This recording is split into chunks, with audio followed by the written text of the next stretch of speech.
आम्ही एका ॲम्ब्युलन्समध्ये 17-18 असं कोंबून आम्ही ते ॲम्ब्युलन्स त्या बचाव तालुक्यात आत गावात नेले होते. कारण हा रिलीफ कॅम्प जो होता हा जवळपास 10 ते 12 किलोमीटर लांब होता. कारण हा जे भूकंप क्षेत्रापासून लांब म्हणजे हवा स्वच्छ राहण्यासाठी, कारण त्या एरियात स्मेल वगैरे चालू झाले होते. मग तो आम्ही जवळपास कामाची सुरुवात झाली. तिथं गेल्यानंतर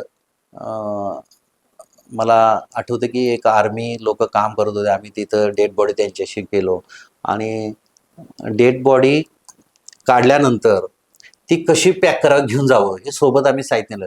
त्यामुळे खूप छान असं वाटायचं की ते आमची पॅकिंग सिस्टीम तिथं कोणाला माहित नाही. ती चादर अशी घेऊन जायचे आणि तो वास पण यायचा आणि काम करणाऱ्याचे पण वास यायचा. मग आम्ही ते प्लास्टिक त्यांना दाखवलं, हे असं करा असं करा.